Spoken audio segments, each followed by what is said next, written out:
Dumbbell ক্যাশন চলে আসলো, এটা রান্না করব। তো এমন একটা লুক নিয়ে আসছে, এটা না জানে আরবি ভাষা, না জানে ইংলিশ, ঠিক আছে। আমার রাগ উঠে গেছে যে আমি কিভাবে কথা বলবো তার সাথে। ওই হিন্দি কারলা আসছে না, কারলা আসছে, কোনো ভাষাই বোঝে না, নতুন হিন্দিও বোঝে না, ইংলিশও বোঝে না, আরবিও বোঝে না, জ্বালায় আছি। পরে স্যারকে মেসেজ দিলাম, পরে স্যার বলতেছে আচ্ছা আমি কথা বলতেছি, তুমি কাজ করো।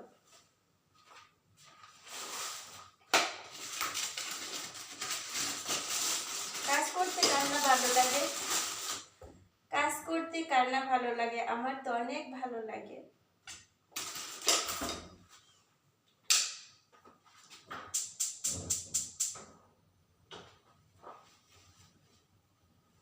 আমার কাপড়ের জড়িগুলো খাবারের মধ্যে পড়লে তাই পেটে চলে যাব।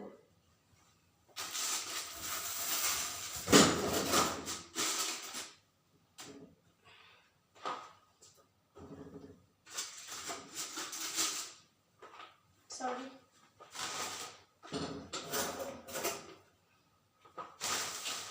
কি কি নিয়ে আসলো দেখেন। আলহামদুলিল্লাহ আমার কাঁচা মরিচ চলে আসছে।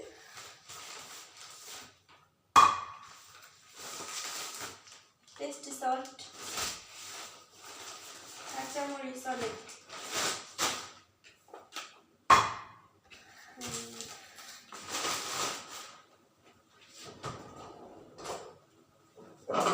এখন আমি রান্নাটা শুরু করব।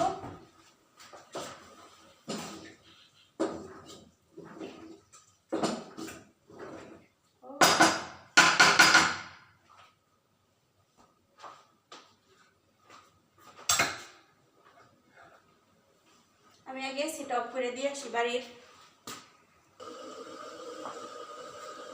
চলে আসলাম।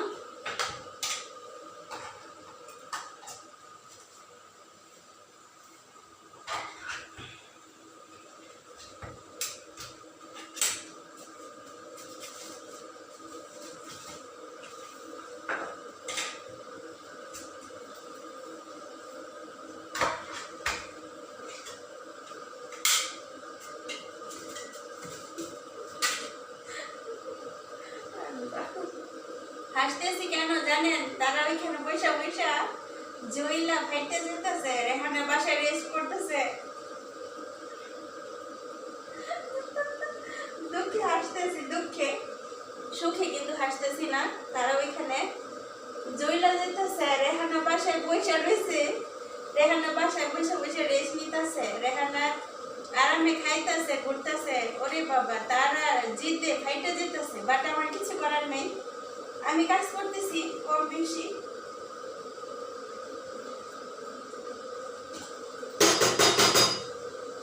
এই যে দেখেন, এই যে টমেটো, এটা ফুল একদম টমেটো,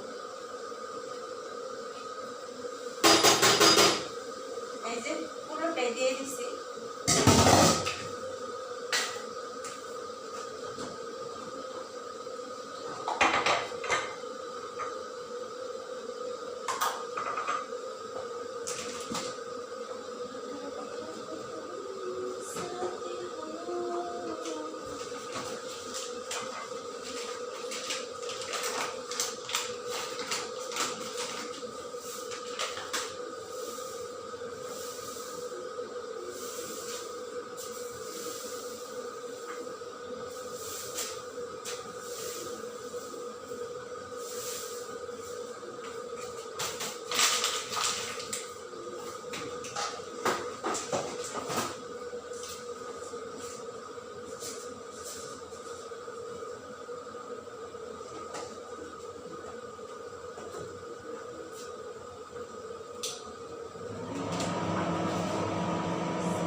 রান্নাটা করলাম আর একটা জিনিস চিন্তা করলাম যে বাসার মধ্যে কেউ নাই, এই অবস্থায় ওনাদের হোটেলের রান্নাটা ইম্পর্টেন্ট হয়ে গেল।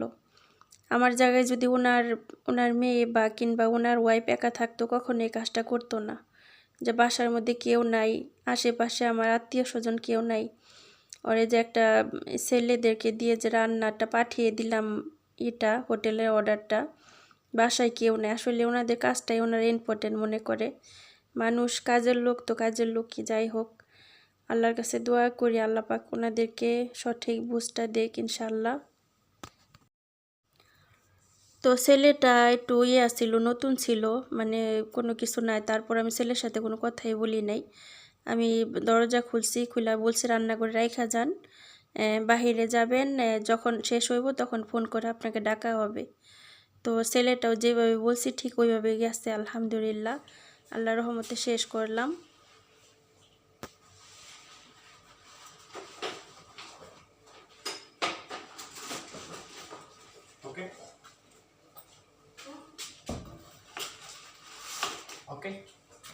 আসসালামু আলাইকুম, সবাই কেমন আছেন? আশা করছি অনেক ভালো, আলহামদুলিল্লাহ রব্বিল আলামিন। আপনাদের দোয়া, আল্লাহর অশেষ রহমতে আমিও ভালো আছি, সুস্থ আছি।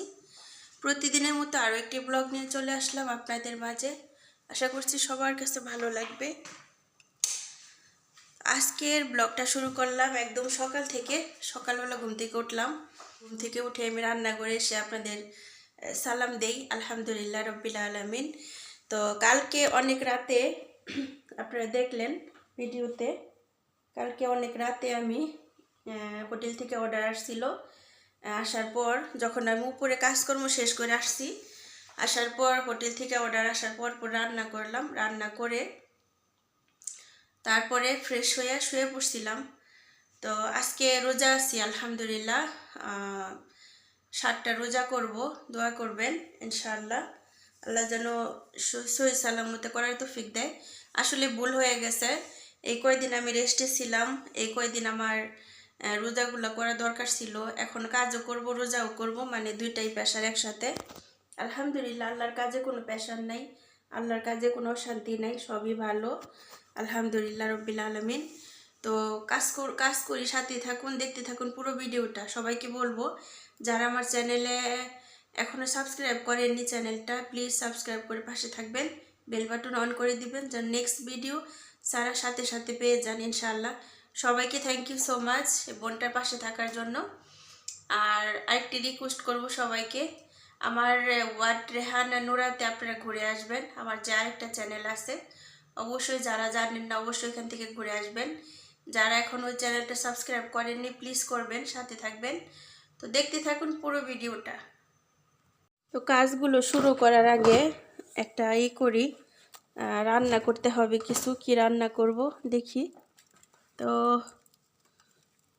এখানে মাছ রান্না করি আজকে, কয়দিন হয়েছে মাছ খাওয়া হয় না, কয়দিন তো মাংস খেলাম।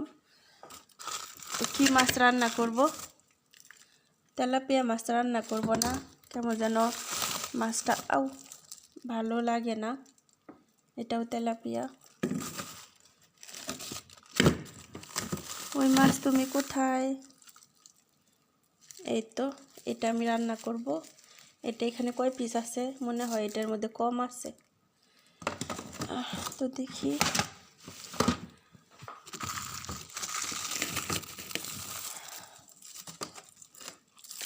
এটা কি মাছ? হ্যাঁ, এটা রান্না করব।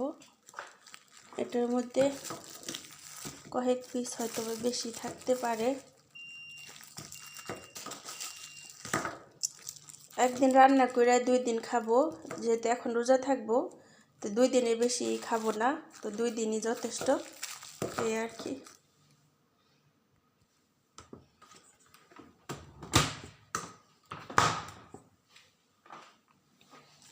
তো মাছটা ভিজাইয়া নেই।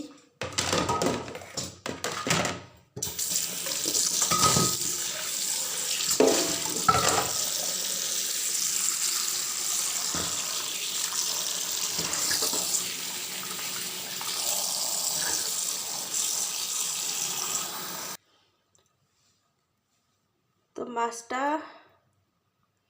অল্প একটু কেটে দিলাম, কারণ কাজ করব। মাছটা যদি পুরোপুরি ভিজায় ফেলাই তাহলে পানি ঢুকছে অবশ্যই, আমার কাজ আছে, কাজ করতে করতে মাছ নরম হয়ে যাব, তার জন্য এইভাবে রাখলাম।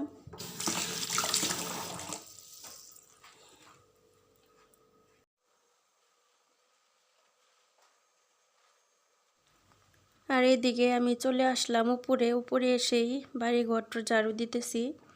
2টা রুম আমার অলরেডি ঝাড়ু দেওয়া হয়ে গেছে, এখন বাকি আছে ম্যাডামের রুমটা, আর 2-3টা রুম আছে, সবগুলোই আমি সুন্দর করে পরিষ্কার করে নিব।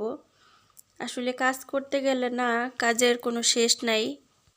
তো আজকে চাইতেছি অনেক কাজ করার জন্য, যে বাড়ি ঘর সব ঝাড়ু দিয়ে একদম অনেক কিছু, তারপরও করি না। এগুলা দেখলেন, এইগুলা ঝাড়ু দিতেছি বাড়ি ঘর। তারপর কিছু কাপড় চোপড় আরও ছিল, ওগুলা ধুইলাম। বেড কাভার কিছু ছিল, ওইগুলা ধুইলাম। আবার কিছু কাপড় চোপড় আরও আছে, ওগুলা একটু গুছায় গাছায় রাখলাম। আলহামদুলিল্লাহ, একটা বাড়িঘর ঝাড়ু দিতে আমার প্রায় সময় লেগে যায় 2 থেকে 2.5 ঘন্টা। এত রুমগুলো এত সুন্দর করে কর্নার টনার যা আছে সব ঝাড়ু দিতে হয়। আর এদিকে যে দেখতেছেন, মেয়েদের যে বেড কাভারগুলো ছিল এগুলো আমি ধুয়ে নিছি। তো কিছুদিন আগে ধোয়া হয়েছিল, তারপর যেহেতু ওনারা বাসায় নাই, তারপর আবার ধুইলাম। ওনারা এসা যেন দেখে যেন সব কিছু একদম পরিষ্কার, কোনো ময়লা টয়লা কিছু নাই। তো আলহামদুলিল্লাহ রব্বিল আলামিন, আলহামদুলিল্লাহ।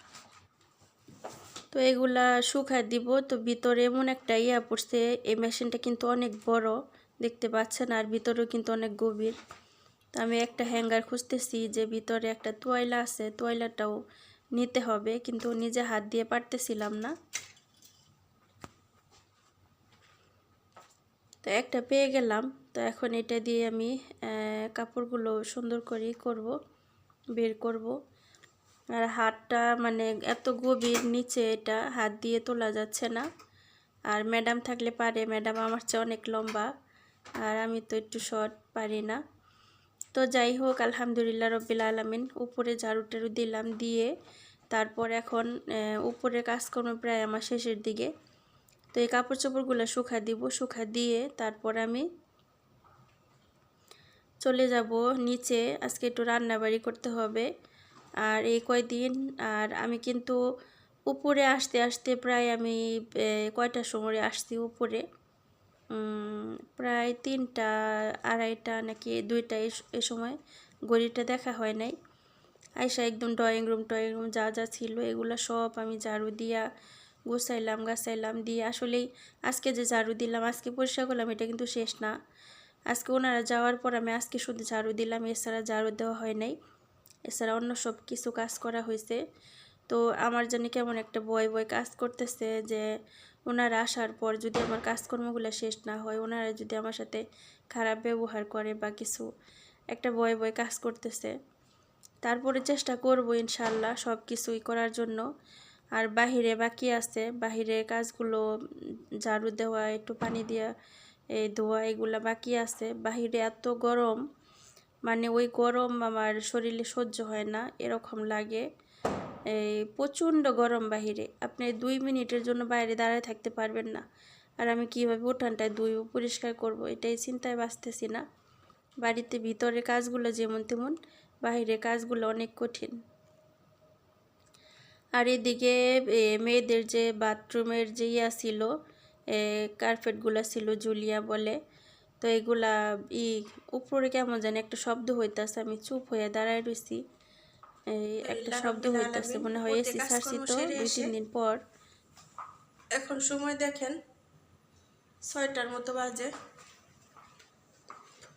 নামাজ পড়লাম। এখন রান্না করব, ইফতার করব, দেখি কি রান্না করতে পারি। তো দেখলেনি আমি মাছটা ভিজায় রাখছিলাম, আর এখানে চালটাও ভিজায় রাখছি।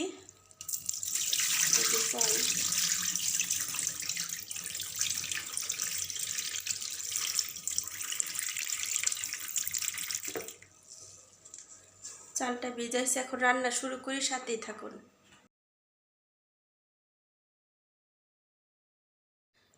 আর এদিকে আমি অলরেডি রান্না বসাই দিচ্ছি, এখন প্রায় 5:30 6টার মতো বাজে। তো বাটটা বসাই দিলাম, চালটা আগে ভিজায় রাখছিলাম, তার জন্য বাটটা তাড়াতাড়ি হচ্ছে। আর বাসমতি চালের একটা গুণ হচ্ছে যে চালটা ভিজায় রাখলে বাটটা অনেক সুন্দর হয়। আর এদিকে মাছটাও আমি বাছতে দিয়ে দিছি। তো আলহামদুলিল্লাহ রব্বিল আলামিন, আসলেই আল্লাহ পাক সব কিছুর মালিক। আল্লাহর কাছে সব সময় দোয়া করি আল্লাহ পাক যেন সব কিছুই সহি সাল্লামতে করার তৌফিক দেয়। আর এখানে দেখেন আমি মাছ এত ছোট করছি যা বলার বাহিরে। আমার কাছে বিশ্বাস করেন, জানি না কে কী মনে করবেন, আমার কাছে এই দেশের এমন বড় বড় মোটা মোটা মাছের পিস ওনারা করে, মানে আমাদের বাংলাদেশে একটা পিসের মধ্যে 3টা পিস হবে, আর ওনারা একটা করে এরকম। আমার না ওই মোটা মোটা মাছগুলো তারপর ইয়াগুলো খেতে খেতে বিরক্ত হয়ে গেছি। আর আমি মাছের লেজ থেকে একটা চাক বার করছি, কারণ মাছের লেজ আমার খেতে ইচ্ছে করে না, ভালো লাগে না। এই আর কি, আলহামদুলিল্লাহ, আল্লাহর কাছে লাখ লাখ কোটি কোটি শুকরিয়া যে রান্নাটা করতে পারছি। উপরে কাজ করার সময় ভয়ে ছিলাম যে হয়তোবা আজানের আগে আমার রান্নাটাই শেষ হবে না, বাট আলহামদুলিল্লাহ রব্বিল আলামিন, আমার রান্নাটা প্রায় ইনশাআল্লাহ হয়ে যাবে আজানের আগেই। আর এখানে যে এই ফ্রাই প্যান বসিয়ে দিলাম রান্নার জন্য। আর তার আগে আমি মাছের তেলটাই দিয়ে দিব, কারণ মাছের তেল কিন্তু মাছটা যদি আপনি ভালো লাগে মাছের তেলটাও কিন্তু অনেক ভালো লাগে। অনেকে বলে মাছের তেল দিয়ে মাছ মানে তরকারি রান্না করবেন না, আমার কাছে ভালো লাগে, কারণ বাড়তি তেলটাকে আমি ফেলে দিব না। আর এখনই দিয়ে দিলাম, কারণ পরে যদি তরকারির মধ্যে যখন মাছটা দিব ওই টাইমে দিলে তাহলে তেলটা বেশি হয়ে যায়। আর ইদানিং কেন যেন তেল মশলা ওইভাবে আমার খেতে ইচ্ছে করতেছে না, মনে হয় প্রচণ্ড গরম তার জন্য। আর এই যে এখানে আমি আজকে সবজি দিলাম, ঢেঁড়স, ফুলকপি, আলু, টমেটো। আজকে টমেটোর পরিমাণটা বাড়িয়ে দিছি, কারণ টমেটোর ঝোল খেতে ইচ্ছে করতেছে। তো আজকের ব্লগটা আর বড় করব না, আমার রান্নাটাই তো ঝোল টোল দিয়ে দিলাম, এখন মাছগুলো দিয়ে দিব। আজকের ভিডিওটা বেশি বড় করব না। আলহামদুলিল্লাহ রব্বিল আলামিন, যেহেতু আরও কিছু কাজ হাতে বাকি আছে, যদি ভিডিওটা আরও বড় করি তাহলে আর পারবো না। আর আপনারাও, আমি জানি আপনারা বেশি বড় ভিডিও একদমই পছন্দ করেন না। আলহামদুলিল্লাহ রব্বিল আলামিন, তো আপনাদের সবার জন্য অনেক দোয়া শুভকামনা রইল। আজকের ব্লগটা কেমন লাগলো অবশ্যই কমেন্টে জানাবেন। যদি ভালো লাগে একটি কমেন্ট করবেন, একটি লাইক করবেন, ইনশাআল্লাহ। নতুন হয়ে থাকলে সাবস্ক্রাইব করবেন। তো ভিডিও